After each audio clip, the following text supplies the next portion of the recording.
Battle Brothers has been, and still is, a pinnacle of medieval turn-based death and destruction. Improving your bro's capabilities, upgrading their arsenal, and wielding metal-forged weapons is beautiful progress, and having the ability to ultimately turn your opponents into finer and finer red mist is the true thrill of the game. But what if we went back to the times where brawn was better than brains, where the size of your muscles and your club was the only marker of a true warrior? Then look no further to today's challenge, where I've gotten my good friend Necro to mod the game so that the wooden, stone, and bone weapons reign supreme. Oh wait, you thought that supreme means that they'd somehow be stronger? Haha, no. These weapons usually have horrible durability, so now they don't. That's basically it. But before we start, I do have to let you know of one more change that was modded in. Just a slight alteration, probably won't even be an issue, but I'll tell you anyways. Because our resident muscleheads cannot grasp the concept of metallurgy, they're super clumsy with every metal weapon in the game, and they will shatter them to pieces with just a single hit. And away we go! Hold up, we recently hit 10,000 subs on the channel, and I'm insanely grateful for all your support. It blows me away that each and every one of you take time out of your day to enjoy my vids, and I just want to keep making more to better entertain you all. Every like, view, and sub means the world to me, and it's crazy that you enjoy watching me live on Twitch as well. I went the extra mile in this challenge as a thank you for reaching such an amazing milestone, so I hope you enjoy the first video of this challenge's mini-series, and I'll kindly remind you to like, subscribe, and remember to check out my second channel full of VODs, as the raw footage is there for these types of video too. Thanks. And we're back. As you may have guessed, we're starting with the wildest origin available, the Northern Raiders. 3 experienced barbarians are all we need to start a caveman simulator. The monk can come along too if he wants. Finding more of our brutish kind is possible, but it's still very rare. One of the biggest selling points and my personal favorite is the pillager modifier, where loot has a higher chance of dropping from enemies. This ability and the decent starting bros is why I recommend this origin to new and old players alike. The downside is 2 factions usually hate your guts and attack on sight. This severely limits your questing options, as you may have a little bit of trouble early game, but I think we'll manage. With all that out of the way, let's meet the muscle. Fully manifesting his childhood fear of the dark and subtle disloyalty, Wiggled is our first brawny specimen ready to fight for our cause. He's also the bro that chaperones Fenrir, our only furry companion, a warhound that may just give us the slight amount of bite that we need to start us off. I'ma tell you about our second aggressive and athletic I'm a barbarian, and no, I didn't plan this joke, this game literally chose that name. Pun definitely intended there, apparently. And thirdly, Beneke is our tankiest, biggest, and healthiest brute, ready to smack some smart people where they think. The 3 barbs have mostly desirable melee stats and are destined to perform well if RNG permits. But rounding the team off is our monk. Almost not even worth mentioning is his stats, because they look like they came out of a dumpster and he's a complete dastard to boot. If he survives, it'll be a miracle for sure, so being a support is his only real foreseeable contribution. Our barbarians start at level 4, so 2 of them grab Student while the other 2 grabs Colossus. We also make sure to give all 3 of them Steel Brow. Steel Brow has been buffed recently to give immunity to stuns, and that turns it into a must-have for this team. Alongside the levels, they come equipped with extra armor and mid-tier weapons. These consolations are a great boon to normal players starting with this origin. However, to us, it's basically a reminder of our weakness. See, most weapons in the game are metal, and 2 durability basically allows a simple breeze to snap these weapons in twain, leaving our brothers with nothing but their untrained fists to defend themselves. So we're completely defenseless, in hostile territory, and that rightfully scares me. Today's map consists of 2 factions that hates our guts. The yellows and the reds are very unhappy with our light style choices, but the southern nation and the white and black faction are completely unaware of our past transgressions. With no supplies to our name and a decent distance to our nearest friendly settlement, we really have to hightail it if we're going to make it before rent is due. Literally 1 tile away from the promise of safety, and the rent yoinks us into debt, which cripples our bros' happiness meters down to 36%. Yikes. 1 more day of missing wages and we'll surely disband the whole party. At least we reach White Blick and are able to sell off the 2 starting treasures legally acquired from our recent raid. I mean, excursion. We don't make the greatest profit from the silverware, but when your bros are costing you 112 crowns per day, the desperation does really kick you into gear. With the fears of barbaric unions on the rise, we grab a wooden spear, staff, and shield before acquiring some employment to keep this OSHA uncertified company afloat. I swear their approval letter will be in the mail any day now. Seconds into our southbound caravan, and it's ambition time, where I value the power of friendship or something, in hopes that it'll be a swift success. Moments later, a miracle happens. A well-renowned chef approaches and offers his strength and cooking ability to the party's cause. Sensing a kindred and non-suspicious spirit, Franz immediately joins the ranks, ready to make mincemeat of our enemies. We tell the Uber to wait by the curb as we make a quick dash into the castle of Strockberg to sell our shatterable weapons and cheese. Yes, cheese was more worth than the grains they were selling, and I'm a strict dietitian when it comes to my bros. Slop or nothing, and I usually lean towards the nothing. Hammers and spears were the perfect pickups here, and our team was actually equipped with viable weapons. Maybe less emphasis on viable. Wait, there's no way. The first castle we visit actually has the 1 weapon that can carry us to the mid-game. I'm of course speaking of the legendary wooden mallet. Well, maybe not that legendary, but in a world of wood, it's the only light we had. All of our money gone in an instant, and on a gamble that this 1 weapon could pay the bills. No pressure, of course. Caravan complete, and we had 45 medicine to show for it. Nice. We arrive and notice the small town was selling the same hammer here for $100 less. Great start, Snow. no. Putting my bad financial decisions behind me, we grab some much needed food and take a quick caravan to the north. Oh crap. Snow's lack of reading strikes again, and the caravan's headed directly into enemy territory. That can't be good. Oh wait, the game offers a solution. We can get free gems and metaphorically shoot ourselves in the foot to avoid the strong arm of the law. Well, there goes our renown, reputation, and respect. Money does crazy things to people, and we leave with our names added to the hit list of one more town. Running out of crowns, we deliver a package from Wonderstadt to Sandfels, where we find a lovely follow the tracks quest that could give us a safe place to enjoy the rush of combat. But before we can even find a single footprint, 3 hyenas pop out of nowhere, and we panic and lead them into some unsuspecting civilians on the sandy road. Unsurprisingly, the citizens act as a great Geneva meat shields in our clash against the 3 scary furballs. We huddle together, and Ima's hammer shatters the leg of our chosen hyena, guaranteeing his fate to Wiggle's wooden thrust. He also unleashes Fenrir, and the fight quickly dissolves into a mess of blood and fur. Grabbing 2 out of the 3 kills was nice, but the true success was actually taking 0 damage as a result of the citizens' selfless efforts. The XP rewards got us 2 level ups, where Andreas learned Student and Franz nabbed Colossus. Back on track, we engaged the thieving rabble in a 5v9. I noticed these brigands were poorly equipped, and the archer appeared to be the main threat. However, I quickly learned that this was not the case. A swift stab to the shoulder, and Ima was immediately injured. Not good. Fortunately, the assassin wannabe didn't have much time to gloat as he was crushed under the weight of Ima's hammer. The rest of the team fell in line with the swift spear thrusts and staff bashes to make quick work of our barely armored foes. Fenrir helped us clean up the fight in 5 rounds, and only the archer escaped alive. We took little damage for efforts, but this was our first unaided fight, and I was feeling good about our early game prospects. Oh, and the loot was mostly Neolithic, and we're very happy to have extra weapon choices, sellables, and even some salvage opportunities. See, this mod modifies durability in ways that kind of alters normal game mechanics, and thus unorthodox cheese can result from this. Buying 0 durability weapons from the marketplace and repairing them can give you free money, usually 1 to a couple hundred crowns, if lucky, but we won't use this as it involves working with metal weapons, which is not on theme for this challenge. Similarly, buying 0 durability weapons to repair them and use them for single use is also an interesting and cheesy strat, specifically when considering things like quick hands and throwing weapons. Turning your team into fragile advancing weapon recyclers could be fun, but is also not on theme for this run. However, we'll happily use the salvage cheese strat throughout this entire run to save money on tools. The salvage option when camping allows you to break down weapons and armors into spare tools for future repairs. This method uses durability as the currency to convert to raw tools, and yes, 250 durability on all of these Neolithic weapons definitely does net you a nice amount of tools for sure, the cheese stamp of approval. So we take our spoils, hand in the quest, and set on a caravan back to Wonderstadt. Unfortunately, 3 goblins decide that mugging is on the mini for today and ambush us along the road. We take some damage but push forward to try and stop the arrows coming our way. Fortunately, 3 goblins aren't much of a swarm, and they definitely don't hold well against our hammers. 2 fall and the 3rd escapes for a mostly painless fight. Immediately after, a salesman approaches us with an offer, 500 for the acidic hyena saliva. Definitely a no-brainer, as that trade gives us a few more days of financial stability. The caravan is complete, we get paid, and even make friends with the small town of Sandfels to boot. Things are looking up. Subsequently, we take the battle standard Ambition next, as it's the only weapon unaltered by this mod. Ima and Beneke leveled up and both grabbed Colossus as their upgrade of choice. Just before heading out for some more adventuring, I stumble across the greatest sale possible in the marketplace.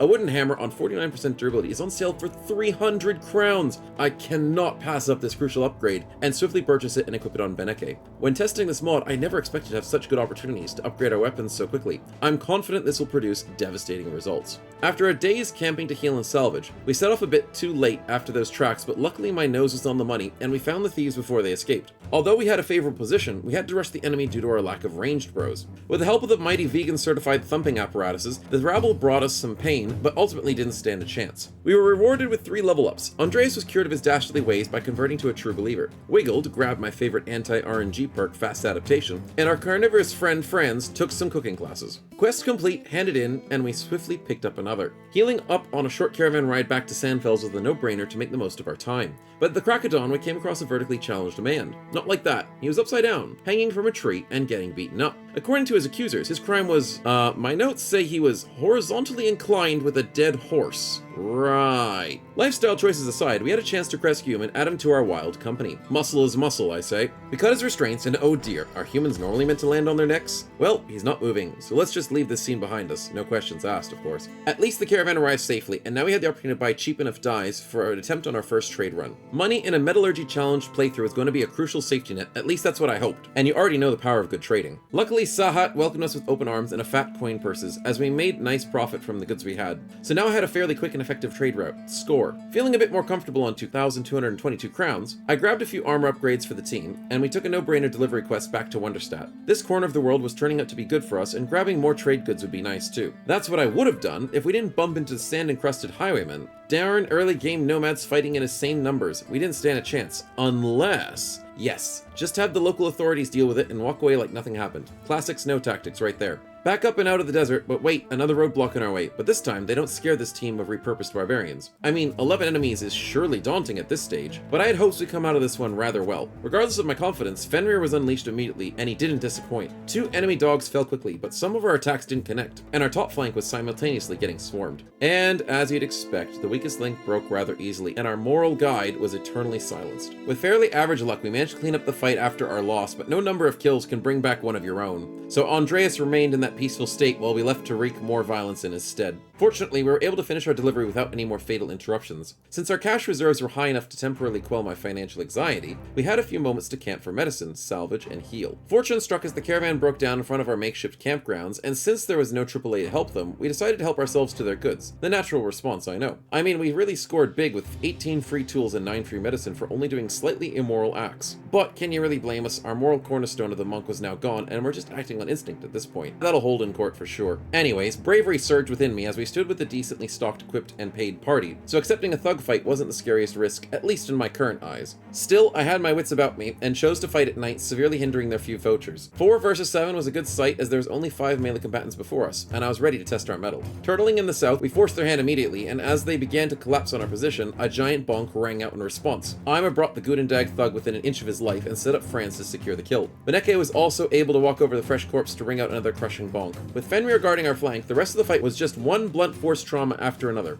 Oh crap, our dog died. A 35-37 double axe combo, and now we have our John Wick conviction added to our moral dilemma. Apparently our party needed a tragic backstory to hopefully push us forward. With a second set of tears in our eyes, we grabbed swift revenge on the thug as his face was now perfectly flush with the rocky step. It pained us that the poacher got away, but at least we were victorious. 69 coins, XP, and some upgrades were some nice rewards, but that wasn't enough to dissuade us from slitting the throats of the remaining non-combatant brigand survivors in revenge. Mercy wasn't shown to us, and we most certainly were not going to be convinced to return the favor anytime soon. Quest completed and a few armor rearrangements alongside some salvage operations had us returning now to Sandfels to see if we could return to the trading life. Fudge, we're easy targets this early on, and some random corpse-eating nachos now had their minds set on inviting us over for dinner. I said I already ate, ran back north, and hid behind a supply caravan for some time. Luckily, they were smart enough to realize our combined strength, and our delayed camping strategy was keeping us safe. Well, we lost sight of those smelly footprints, and the roads were clear to Sandfels while we eagerly grabbed an aggressive but charming poacher by the name of Ingo Holdis. I'll call her Ingo for short. Her stats were good, aggressive was useless for range, but charming was a lovely addition to the team. All my thoughts are on how she'd make a powerful sling build, and I was keen on adding some range support for the team.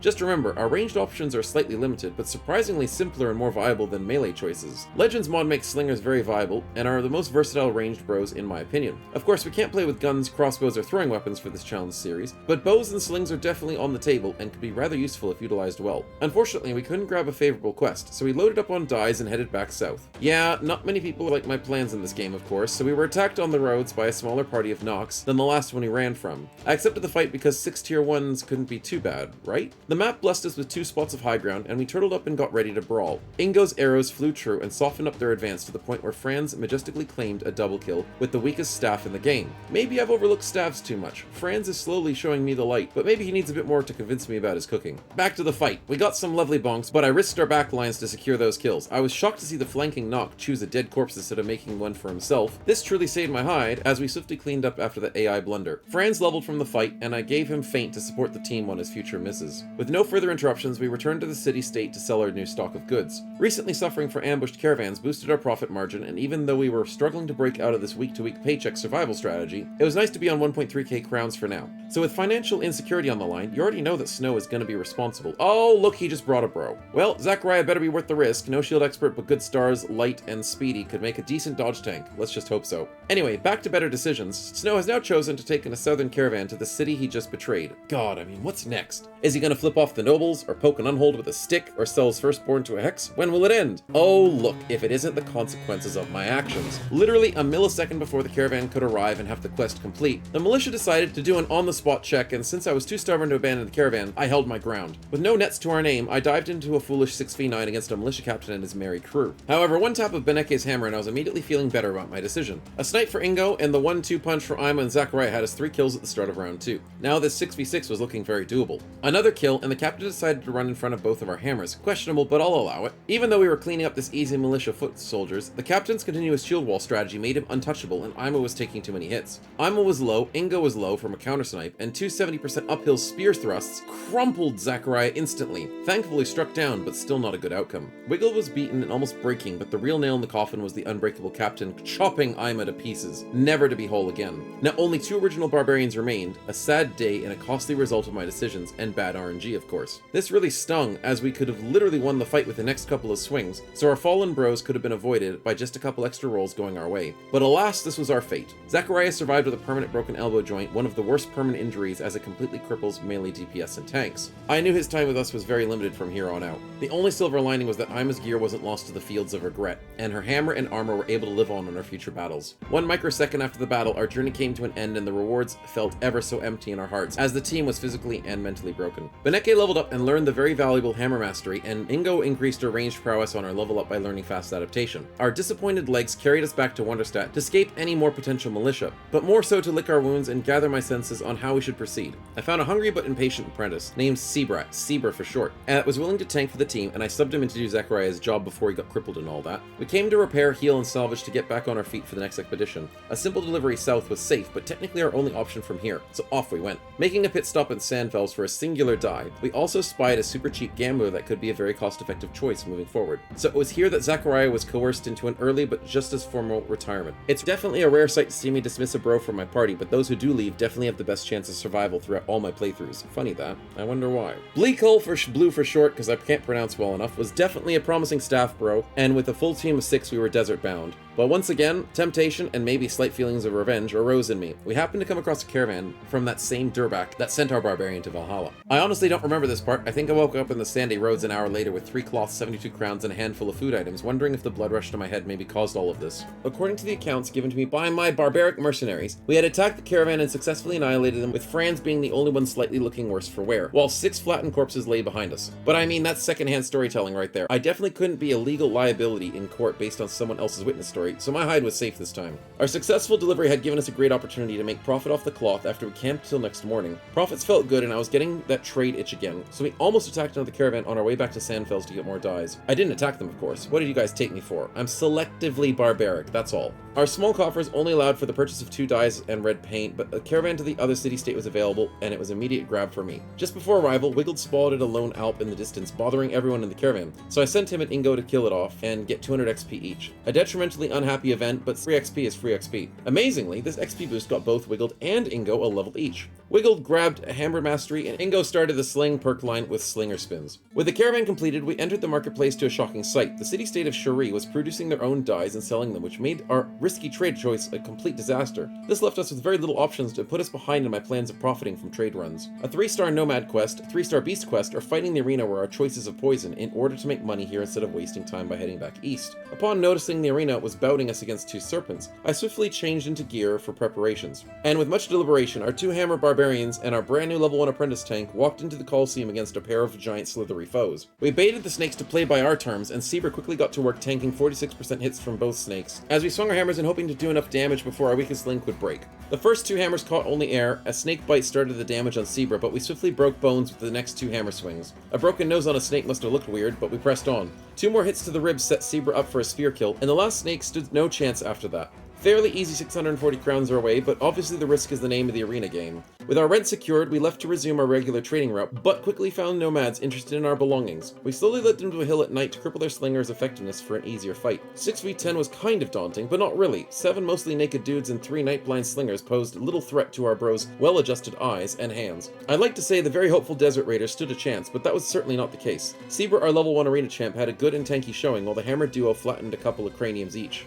All in all, a nice sweep and our first rewarded Nomad sling for Ingo. Nice. Blue leveled up and Student was immediately grabbed. We arrived at the familiar peninsula-based city-state and returned to a more comfortable cash stack of 2k after successful negotiations with the locals. After some necessary camping, we felt as though 1-star nomad quest wouldn't be too much trouble and decided to help out our trade partner as hired muscle. Sensing the danger, a scary nomad party chased us, but we easily got away and attacked our target location once night fell. 3 cutthroats, 3 slingers, we jumped at the chance to rush them down and overpower them in melee. This strategy was a complete success as their slingers couldn't hold us back, and the hammers eventually broke through their measly front line. We didn't take too much damage other than the pain of bad dice rolls, and walked away with 103 crowns and some loot and a level for Sebro. But the interesting thing about the loot was that this was the first time that the Pillager ability had activated on some good loot. I remember telling you that Pillager was one of my favorite origin modifiers, but didn't explain it perfectly. See, the way that dropped loot gets calculated, at least for weapons and armor, is strongly related to how much durability is left on the item when the enemy was killed. If a weapon was never swung because you sniped a dude before he could attack, then you had an almost guaranteed chance of adding his weapon to your collection at the end of battle, or even picking it off the floor in battle if your weapon breaks. Armor works in the same way, which is why it's rather hard to get good weapons and especially armor as drops, the further you go into a playthrough. Puncturing enemies down with daggers is the widely accepted and effective way of killing enemies without damaging their armor to have a higher chance of looting it. This method is tedious, and it can be downright risky or fatal if attempted on a non-fleeing target. Or you can just have this origin ability Pillagers and have completely broken items drop as loot. Yeah, it's kinda cracked and it saves you the time and effort of meticulously daggering down as many foes as possible, and it lets you relax a little while gaming. 100% the reason I recommend this origin to new players is it better eases you into the gameplay without sweating too much. Right, back to the nice loot and Sebra's level up giving him balance to start the medium armor journey with 7 free defense at this stage already is so nice. After a little bit of armor upgrading with inventory management, we headed back to claim our reward. With nothing else to keep us here, we headed back to Sandfells for goods and hopefully some quests too.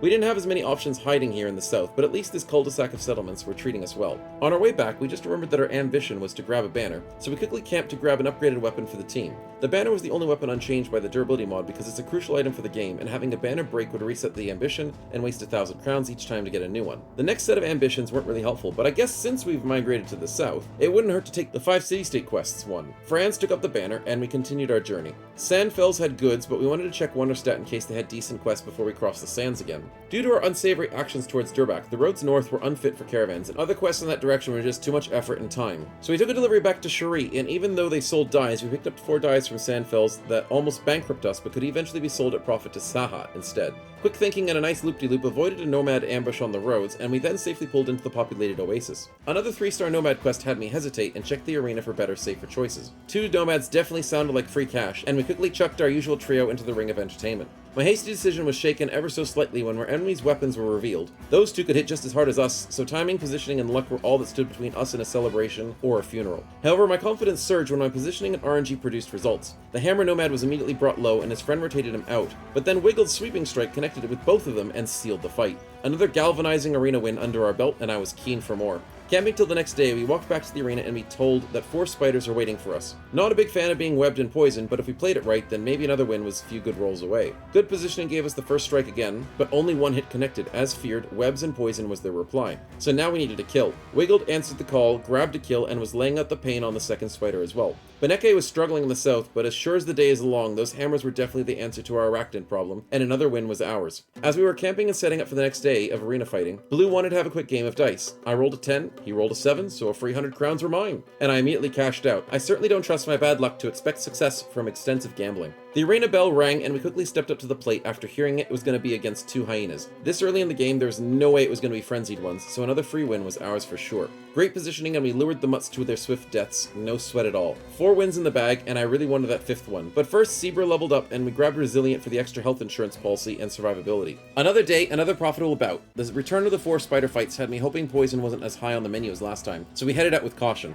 With similar tactics, we got a nice hammer hit before they could act, but Zebra took 2 22% hits trying to get into a tanky position. This free damage could be a bad catalyst, and unfortunately I was right. Zebra was easily webbed and poisoned from 2 headshots that brought him down to 30 HP. Not good. 2 hammer hits equated to 2 spider kills, but with Zebra so close to death, we really hoped some luck was going to go our way. The poison ticked for 10 damage, and the 55% fang to the chest left him on 11 HP and poisoned. I was already saying my farewells, but if we could kill the spiders first, maybe we could save him. The poison ticks, and Zebra was holding on to dear life with 1 HP, and due to the amazing choice of taking Resilient, the poison was only lasting 1 turn. Phew! Now all we had to do was dodge every last attack to win this fight. The second last spider falls, and it was down to the scary 3v1. Dodging a 28 and a 35 was the most nerve-wracking rolls I've endured thus far, and when the spider did an unorthodox footwork, I knew we had won and kept Seaver's life too. The 5th arena down, and it was here that I took a break from the center stage. We had all that coin and the upgraded arena fighter trait for 5 free resolve, but now it was time to do something less risky. While healing up, we robbed a traveling band of entertainers for their funny-looking hat, guitar, and 75 crowns. Better used in our hands than theirs for sure. On our way out of the city, daytime nomads had me do a 180. Since nighttime was too far away, we abused the help of the local authorities. Other than a nice scenery, there's not much to say about this fight. Not much in this game can really stand up to 3 gigantic mortar cannons, and we just stood back, grabbed some popcorn, and enjoyed the carnage, hoping for free loot. Now, funnily enough, mortar damage is actually counted as environmental damage according to the game. Even though the kills aren't attributed to you or the city-state parties, you still get to keep the loot. I still did try a sneaky little damage in the south, but this was a washout regardless. It's easy to see why the southern nation is truly the best nation. We nabbed 4 kills from all the ruckus, but 68 crowns was our only notable reward. I was happy to see Beneke finally leveling up, and I immediately grabbed fast adaptation to help swing the odds in our favor and counter bad RNG as best as I could. Even on our best bros, I was desperate to keep the DPS and momentum going, as I feared we may not survive on luck alone with such a challenge before us. Ingo's choice upon leveling up wasn't as odds saving, but a free 15% fatigue reduction for all skills was a nice help to sustain our DPS for longer fights. A quick camp, and back on the road we went, straight into the predictable arms of more nomads. What else did I expect at this point? We let the authorities take this one completely and regained our eastbound heading. All the detours left us on such low food that ran out just as we arrived at Sandfills. Luckily no one complained, and we restocked while loading up for another dye and paint trading trip. We arrived at Sahat to find that they had been affected by a sandstorm and raided caravans, which gave us 2 sets of 10% boosts to our selling prices. Score for us, not so good for them. So we quickly turned roughly 3k crowns into 4k crowns. This made me feel really comfortable knowing our finances were in immediate danger, and now I was able to relax and focus more on the team. A 1-star Nomad quest looked like an easy score for us, and you know we made sure that it was going to be a night fight. 6v6, and we found out that 4 of those were slingers. This fight was a literal walk in the sands. And even though slingers on both sides had some nighttime luck, they never stood a chance. The looted armor and weapons were a nice addition to the party, and we left with high spirits. Blue leveled up, and I just had to grab the invaluable fast adaptation on him too. This perk was definitely giving us hope for the run, and certainly making a difference in almost every single fight so far, and would most certainly continue that trend in future ones as well. Franz unfortunately didn't have access to fast adaptation, so his level up instead got him the life insurance policy perk that is resilient. With the banner doing well in our possession, I changed Franz's future build to reflect this now permanent attachment to his weapon. We cashed in our quest and took the 2-star beast quest that was available. Whilst literally explaining in the VOD that southern beasts will eventually find you if you hang around the southern city, history repeated itself, and serpents rushed straight for our camp. The Oasis is a fickle mistress, and we had a horrendous map generation that caught out our brothers bathing in the water together. Don't ask. Anyways, we crawled towards land and hastily fumbled to survive the unpredictability that is snake fights. Hammers rushed to the front of the fight, but the snakes had other plans and grabbed Blue into a 3-snake surround. There was no way we could have stopped what came next. A hammer set up Blue to take a snake's life just as he lost his. Another fallen comrade was added to the already mournful hearts and minds of our migratory barbarians. But I couldn't take a moment to grieve, as any one of our still breathing combatants could have joined the fallen. Franz was their next target, so I had to act fast and hope for good rolls. We were taking hits but giving them too. Another snake fell, and then another. Franz was looking worse for wear, and he just missed a chance to kill the last snake standing in his way. But fortunately, the previous hammer had staggered the snake and allowed us to finish it off before he had his turn to bite Franz one final time.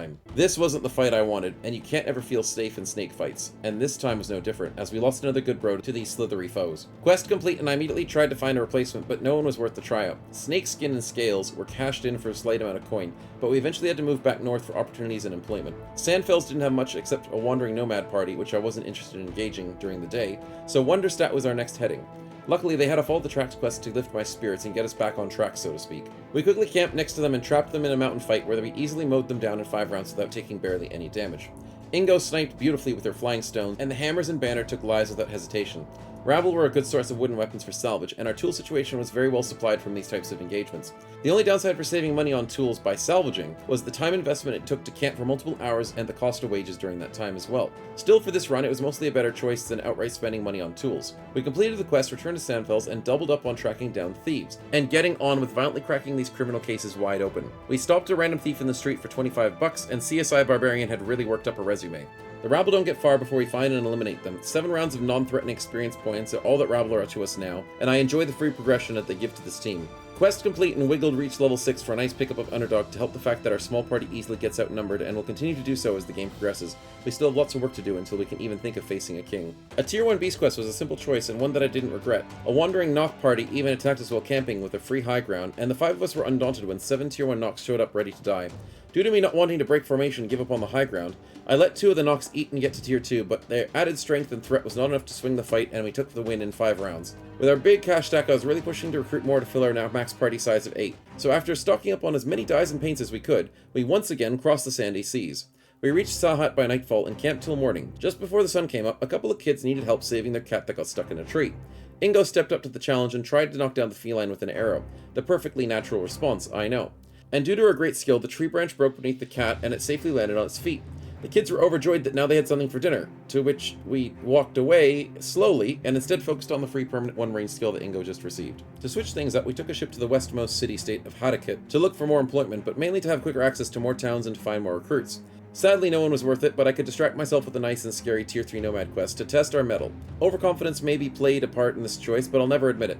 We camped to stage a night fight, but we were intrigued by the map formation and made a Southern Forces patrol so far from the city center, and I was able to perfectly cheese the game once again. And I'm not the slightest bit ashamed of my actions, and I know that you too would have done the same. A Tier 3 Nomad fight, and all I had to contribute was bringing my own popcorn to the quad mortar fireworks show. Yeah, it was a lovely sight, 9 nomads decimated in 5 rounds without me having to lift a single finger. Oh, and remember how I said mortars count as environmental damage? Yep, no XP for us.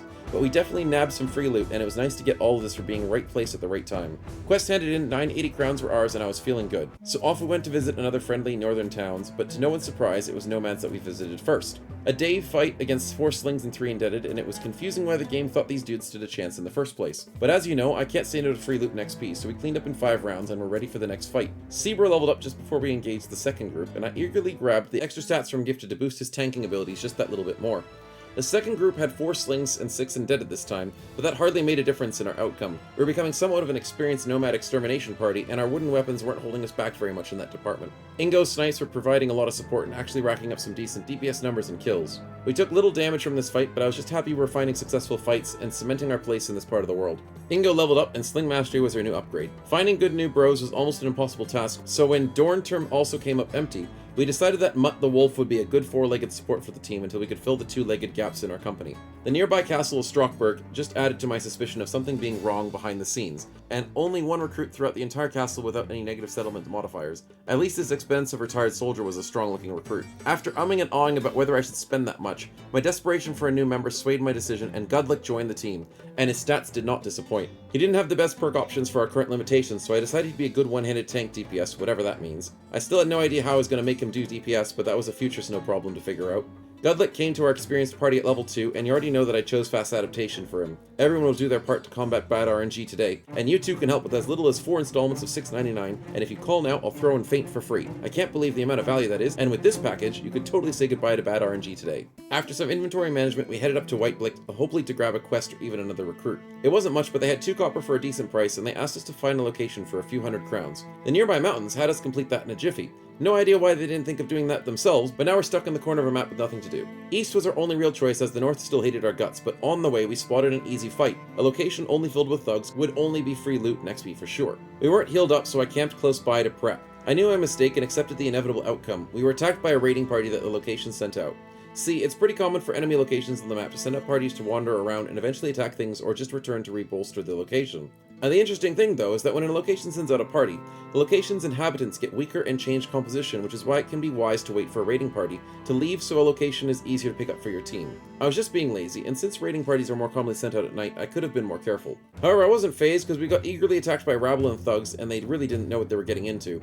Sure, 6v14 sounds bad on paper, outnumbered more than 2 to 1, but this was the Neolithic brothers we're talking about here. I immediately took both high grounds before they could be taken from me, and set to work demolishing their front line. Franz got a kill and released Mutt out on their unsuspecting and lightly armored faces. Even though Gudlick was sick and low-leveled, he still held the top flank well while we steamrolled through the thugs with small-swung hammers. White flags were rising, but unfortunately Mutt was killed by a glaive wielder, and I was sad to see his time with us was so short.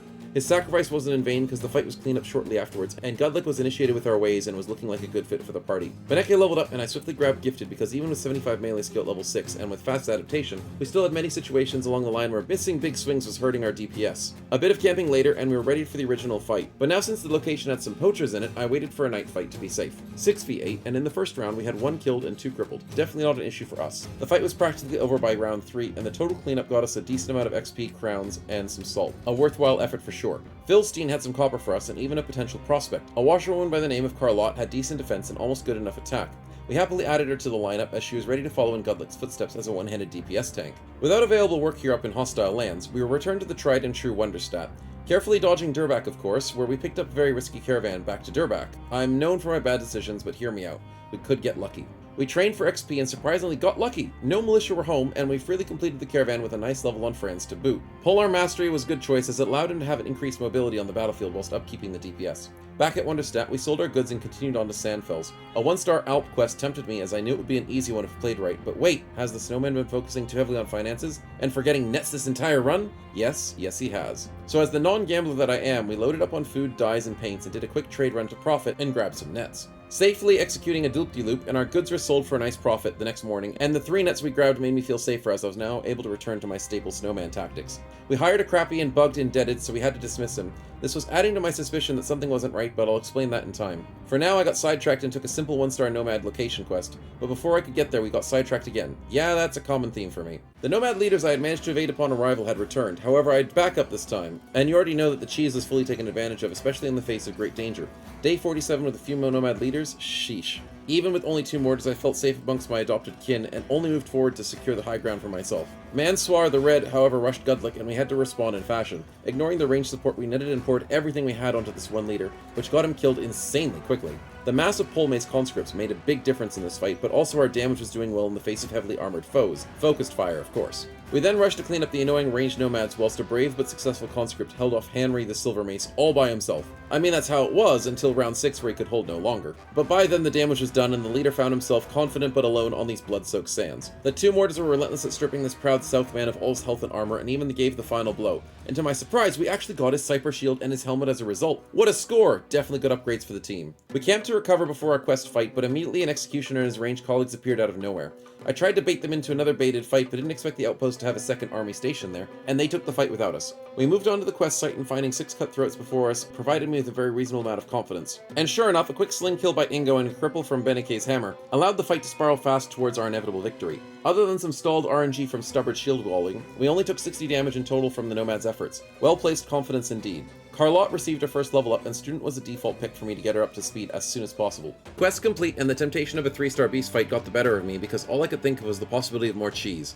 Roaming enemies are a lot easier to bait into guards or location fights, whereas location fights are harder to have things baited into them. However, I did forget to consider one thing: hyenas. They're very fast on the world map, and kiting them is hard, so I only had a small window to once again break the Geneva Convention and enlist the help of civilian meat shields. 5 civilians and 7 of our mercenaries stared down the blur of fur that was 9 hyenas before us. In the blink of an eye, weapons were flying and blood was spraying everywhere. The foolhardy but brave civilians got stuck into it as 2 hammers already raised a single white flag in the first round. A 3rd hammer was all it took to get our first kill, but we were by no means close to winning yet. Round 2 and my analysis was proved correct as Godlick took 2 24% that made a sizable dent in his chest armor. Blows were traded across the battlefield, but the citizens couldn't handle these fast attacking beasts and started to fall away while providing their killers with confidence. Fortunately, after consistent damage, a 2nd hyena fell and our backline was getting a little bit safer. The confident set of teeth took another civilian's life, and since Ingo's sling was firing again, she returned the favor. A 1-2 push had 2 of the mutts fleeing before us, but I still worried about the confident flanker. Franz was flanked and Beneke rushed to stop the other hyena as the front line was easily cleaned up. Franz somehow walked away scot-free, and the once confident hyena found himself alone out here on the sands. Without the unwilling help of those civilians, one of those human corpses might have been ours, but today only 2 citizens had to give their lives for the safety of their lands. With a good amount of XP gained, we were happy to enjoy 3 level ups amongst our bros. With the quest complete, we were able to relax and reward Godlick's level up with a wonderful perk, Resilient. Wiggled had heavy shoulders of responsibility to upkeep that DPS to not fall prey to scary situations like these, so any source of accuracy was hunted down, and it was nice to grab Assured Conquest to aid us slightly in that regard. Seabrew was coming along as a reliable tank, and it was good to see he could pick up Underdog to help when surrounded. Now, as risky as I was when jumping headfirst into a scary 3-star beast quest, this was in fact our 5th and final city-state quest, and another ambition was in the bag. The next choices weren't amazing, but I gambled on the hope that I remembered to grab camp cooking on Franz to be able to purchase a retinue slot, and yes, taking the retinue slot ambition paid off as we paid a costly 1,000 crowns to buy the cooking equipment and instantly complete another ambition. Our cannibal cook now had its degree and could cook for us full time. With our renown surging from these completions, I almost considered the noble quest ambition, but didn't want to risk it if we weren't close enough, so finding our own enemy location and plundering it would be our next major task. Before we could set out again, we came across the leader of the wagon trail, and he mentioned he could use some assistance. He was hauling exotic animals for a show, and in the last cage there was a completely wild and feral man who had killed one of his hired help. To save face of his business, he said we would be paid 250 crowns if we could grab the corpse out of the cage. Can't have people thinking this killing machine is dangerous and all that. Being a natural-born barbarian himself, Beneke stands up to the challenge and somehow communicates his intentions, grabs the corpse, and effortlessly completes the task without a spark of conflict. Gaining 250 crowns, permanent resolve, and 2 permanent initiative for our troubles, we set off happily that Beneke wasn't added to that wild man's corpse collection instead. After a little camping, we were feeling the weight of our weakened finances again, so we bought some southern trade goods and resumed our reliable route. A 12-strong group of indebted and slingers are feeling brave, but we gave them physical proof of why they were sorely incorrect with their initial assessment of our party's strength. A little bit of chip damage was not enough to hold us back from slaughtering them all in only 5 rounds during the day. The loot wasn't half bad, as any spare slings we grabbed made a small profit.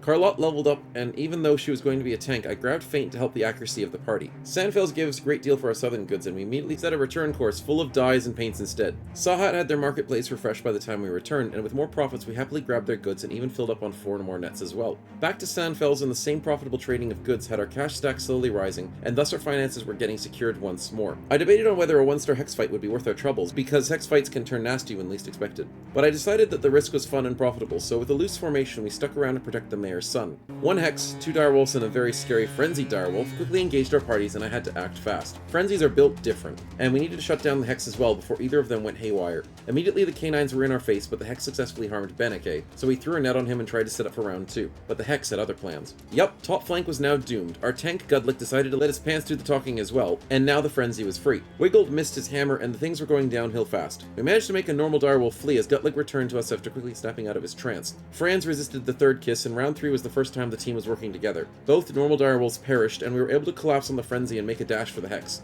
Only God's intervention with RNG stayed Carlotte's fate, but despite the luck we had for her and my efforts, she was practically on death's door. But one last act of the divine, the hex for some reason she chose to save Carlotte by charming her, thus making the direwolf unable to hurt her. This last act was the chance we needed in order to come out of this unscathed. Even with the final wolf down, we were still not done. Ingo got charmed, then Beneke, who was ready to strike this foul monstrosity down, turned against us. That hammer was quite the deterrent for our bros. Wiggled was gifted the full force of what we had put our enemies through in a single moment, but now she was isolated, and we had a chance to rush the two-faced lady. Funnily enough, Wiggled also turned to the dark side, but Franz was able to free us from the heart-wrenching pain of a bro-on-bro violence by skewering the Temptress with our glorious colors. This was a 1-star fight, but man did it feel like so much more. Hex fights are all found in the luck of the cards, but one can be a breeze, while the other can spell doom for everyone. I was just glad it was over and no one was lost. The power of pitting bros against one another and having your veteran allies turn on you in your most desperate hour is one way to truly test a man's resolve. We took a second to breathe, picked ourselves up, sold our southern goods, bought the dyes and paints, packed our bags, and readied for the journey ahead. These last 50 days were the freest days of our lives, and even with the struggles we faced, we had done it all on our own. Barbarians far from home, we made do. None of us knew the perils and fortunes that lay before us, but we knew that our southernly acclimated wildmen would somehow find their way in this world. Still resolute on our goal to slay the head of the king that once ruled over our lives, only time would tell how our bros would fare on our Neolithic journey. Thanks for watching. Don't forget to like and subscribe as this series will continue. Enjoy watching the full playthrough on my second channel. Catch me live on Twitch, and I'll see you in the next one. See yas.